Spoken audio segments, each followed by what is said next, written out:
Welcome to the deep dive. We are just so incredibly glad you're here joining us today. Yeah, thanks for listening. You know, when we usually picture World War I, it is almost impossible not to conjure up a very specific, almost cinematic image in our heads. Right. I mean, everyone sees the muddy trenches. Exactly. The mud, the barbed wire, and just this endless sea of men in uniform. But for this deep dive, we are taking a stack of notes from a remarkably comprehensive Wikipedia article. It really is extensive. It is. It's simply titled Women in World War I. And we are going on a specific mission with this one.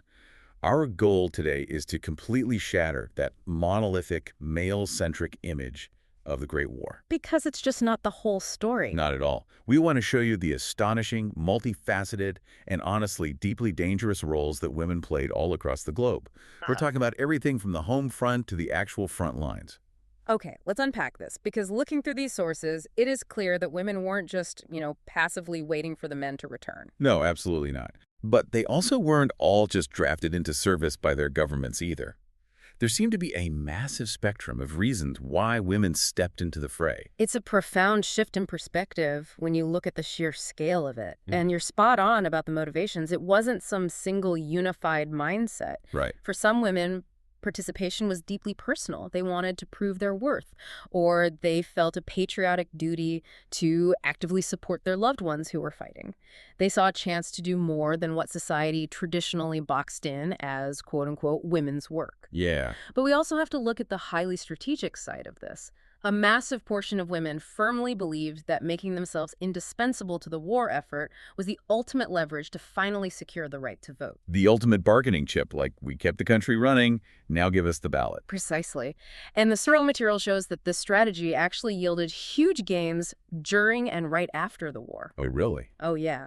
Places like Denmark and Iceland granted full suffrage to women in 1915. Wow, right in the middle of the war. Exactly. The UK passed a major suffrage law in 1918 that was directly tied to women's wartime contributions, and the US eventually followed suit. But then, on the completely opposite end of the spectrum, you had women whose participation was defined by active resistance to the war itself. That's fascinating. Consider the 1,000 women who braved heavily restricted, dangerous wartime travel to attend the 1915 Women's Peace Congress in the Netherlands. 1,000 women. Yes, they were actively protesting the violence and trying to persuade world leaders to negotiate an end to the slaughter. I love that right from the start, we're seeing women as political strategists, peace activists, and patriots. But I want to move to the actual front lines. Yeah. Because the storytellers and the rule breakers of this era are just mind-blowing. They really are. I mean, imagine being a female journalist at this time.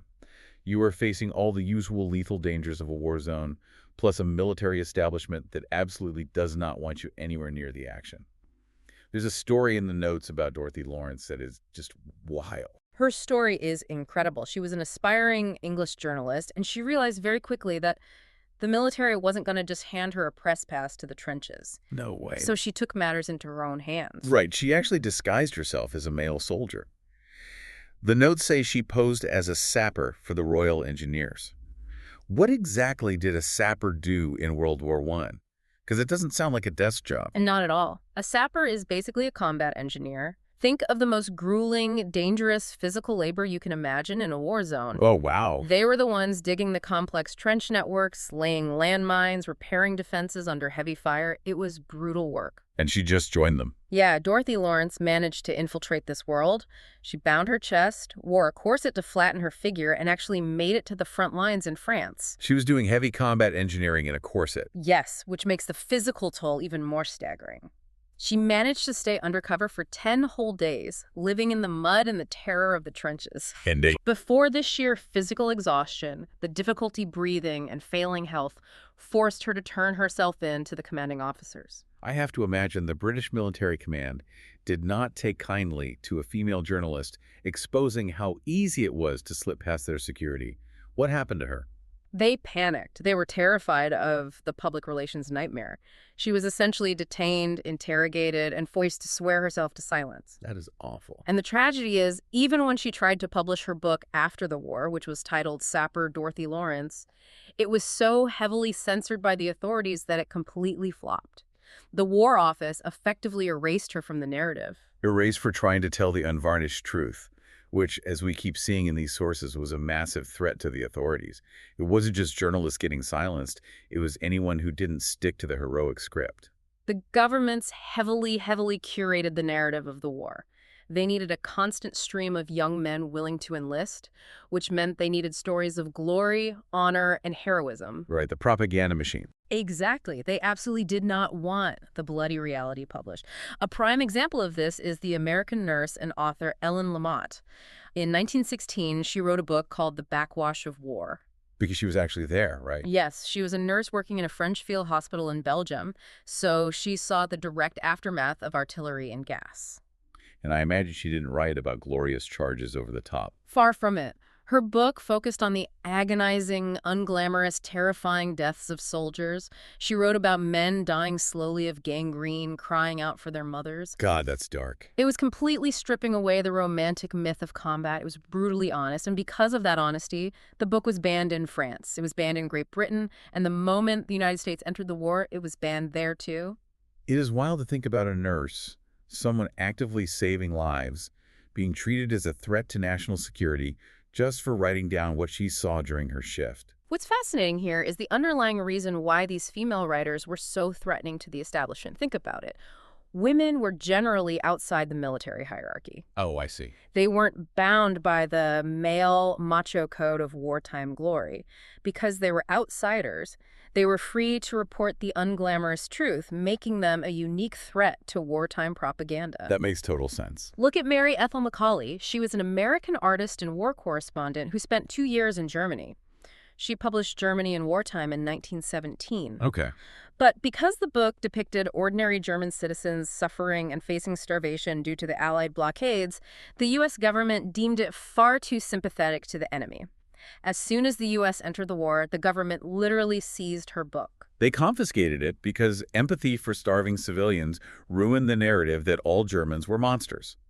It really highlights how tightly controlled information was, but if the front lines and the press were tightly controlled, the home front was undergoing a massive, chaotic transformation. Oh, completely upended. The sheer industrial output required to fight this war was staggering. I want to shift to the munitions factories in Britain. I was reading about the Munitionettes, who were mostly working-class women, typically between the ages of 18 and 29. The backbone of the war. And the conditions described, strip away all modern OSHA safety gear. We are talking about environments that were lethal before a bomb even went off. The scale of their work is hard to overstate. With millions of men conscripted, these women were stepping into massive industrial complexes to manufacture the very explosives keeping the war going. The sources specifically highlight HM Factory, Gretna, which was the UK's largest cordite factory. For you listening, cordite is a type of smokeless propellant used in artillery shells. And the process of making it sounds terrifying.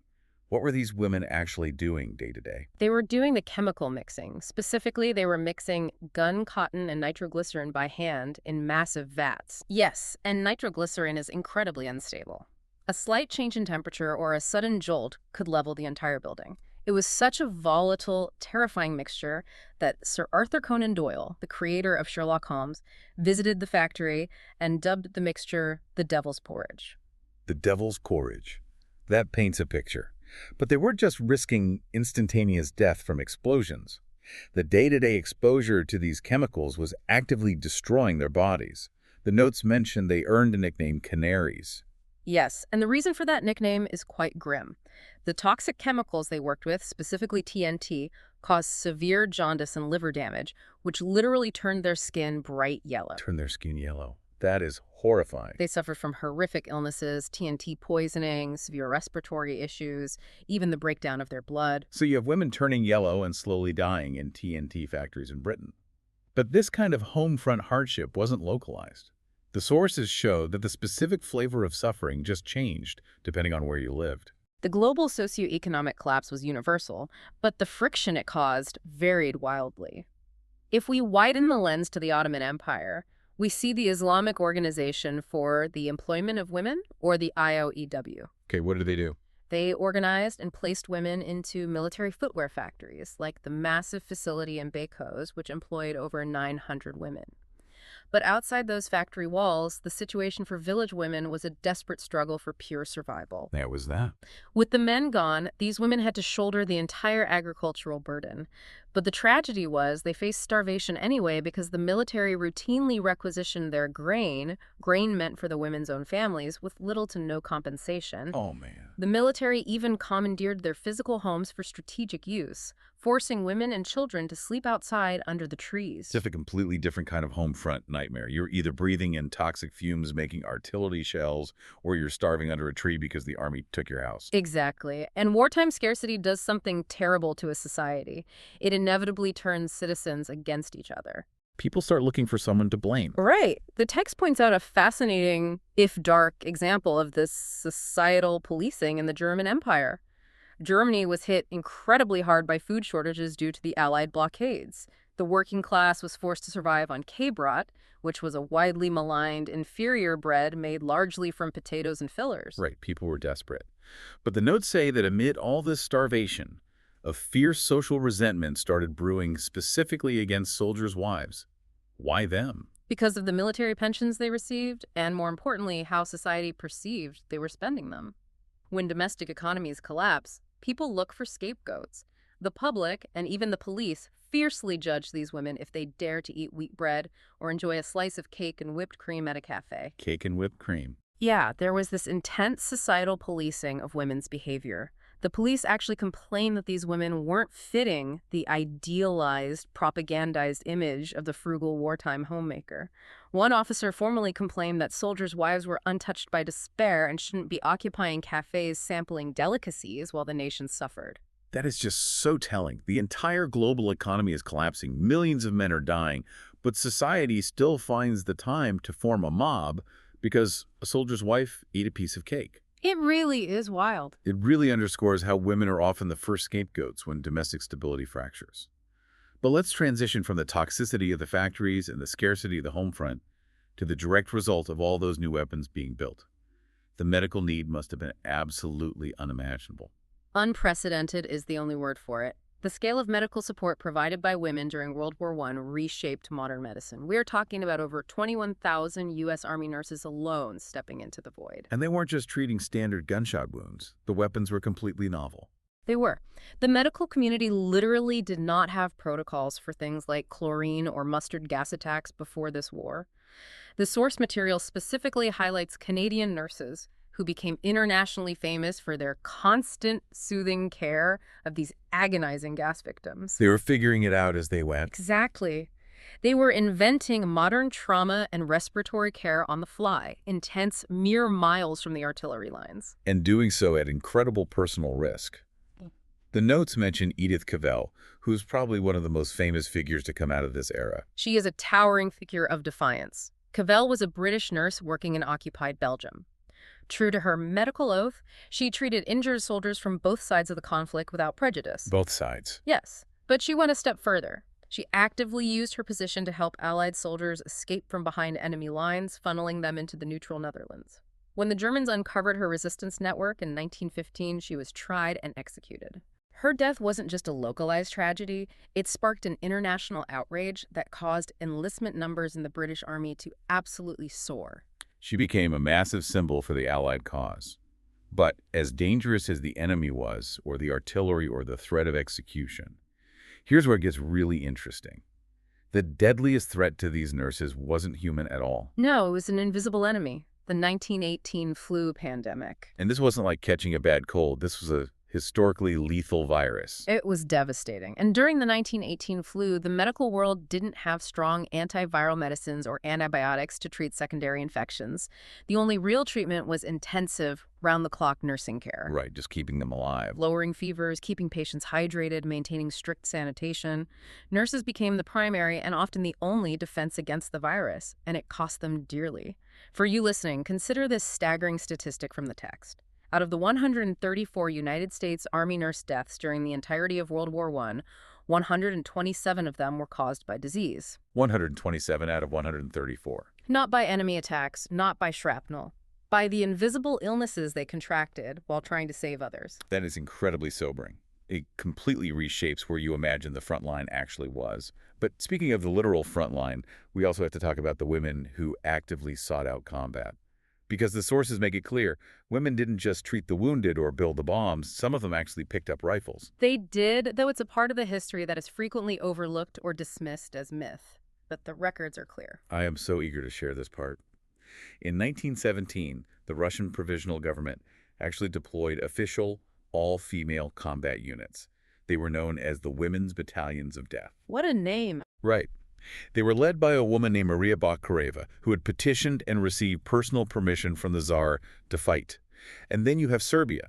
In Serbia, women took up arms out of sheer desperate necessity to defend their homeland from invasion. You have figures like Milunka Savic, who fought throughout the war and famously captured 23 enemy soldiers single-handedly during the Battle of the Kruna Bend. Capturing 23 soldiers single-handedly completely upends the traditional narrative of the passive female civilian.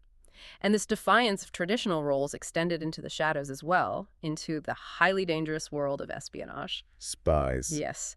We touched on Edith Cavell's resistance, but there were women actively working as intelligence assets, like Martha Conackert.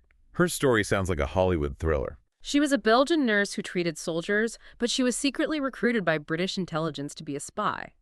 For a time, she operated as a double agent. And in a truly incredible twist of fate, she was actually awarded the Iron Cross by the Germans for her dedicated medical service to their troops, all while she was secretly feeding strategic information back to the British. Stop and just imagine the sheer, unbelievable awkwardness of that moment. The absolute imposter syndrome of standing there at an enemy award ceremony, smiling politely, pinning an Iron Cross to your uniform, knowing full well you're actively orchestrating the downfall of the men clapping for you. It's just wild. The nerves of steel required for that are just off the charts. And speaking of crucial communications and nerves of steel, we cannot forget the Hello Girls. Ah, the Hello Girls, a vital yet historically marginalized group that revolutionized military communications. They were the U.S. Army Signal Corps Female Telephone Operators Unit. From what I read, General John J. Pershing specifically called for them in 1917 because communications on the Western Front were a complete disaster. Right. It was chaos. Total chaos. They needed operators who were fast, precise, and completely bilingual in English and French so that split-second artillery orders wouldn't be misunderstood. Out of 7,000 women who applied for this incredibly high-pressure job, only 450 were accepted. They wore U.S. Army uniforms. They were subject to strict Army regulations. They were stationed in war zones. If we connect this to the bigger picture, the story of the Hello Girls perfectly encapsulates the post-war betrayal experienced by so many of these women. Despite wearing those uniforms, despite following those military regulations and serving under fire, the U.S. government officially classified them as civilians. Civilians. Unbelievable. Because Army regulations technically specified the male gender for soldiers, these women were denied honorable discharges and veteran status when they returned home. It wasn't until 1978, 60 years after the war ended, that Congress finally approved veteran status for the remaining Hello Girls. 60 years. They had to fight their own government for 6 decades just to be recognized for the uniform they wore in a combat zone. And unfortunately, that pushback wasn't an isolated incident. Once the armistice was signed and the war officially ended, women across the globe, in the munitions factories, in the civil service, in the military, were largely pushed right back out of the workforce. The men returned from the front, and the societal expectation was that women would just quietly fold away their overalls and go back to the domestic sphere. The labor statistics confirm exactly that. Female employment dropped right back down to pre-war levels almost immediately. The doors that had been blown open by wartime necessity were firmly shut again, and they really wouldn't open on that industrial scale again until 1939 with the outbreak of the Second World War. So what does this all mean? We started this deep dive looking to shatter the illusion that World War I was just men in muddy trenches. And looking at all these sources, it is abundantly clear that this war was a global crucible. It really was. It forced societies, out of sheer desperate survival, to temporarily abandon their rigid gender norms. And even though there was a massive cultural backlash after the war, you can't unring that bell. It forever changed the trajectory of women in medicine, in heavy industry, in journalism, and in the military. That is the crucial takeaway. For you listening, I want you to consider how many of the rights, the workplace norms, and the societal roles that you see and experience today were quite literally forged in the fires of these incredibly harsh, toxic, and dangerous environments. Absolutely. Think about the sheer grit it required for an entire generation of women to step into the massive void left by millions of conscripted men. They weren't just filling in temporarily, they were innovating trauma care, fighting on the front lines, and sacrificing their health in chemical plants. From the canaries turning yellow in the TNT factories, to the nurses battling the invisible 1918 flu, to the spies wearing the Iron Cross. It's an incredible legacy. And this raises an important question, which is the thought I want to leave you with today. If this devastating global conflict hadn't forced societies to rely on women for their very survival, if the governments hadn't been backed into an existential corner where they desperately needed women in the factories and on the front lines, how many decades longer would it have taken for the global suffrage movement to succeed? Did the unimaginable tragedy of World War I inadvertently act as the greatest catalyst for women's liberation in modern history? That is a profound question to chew on. Thank you so much for joining us on this deep dive. We will catch you next time.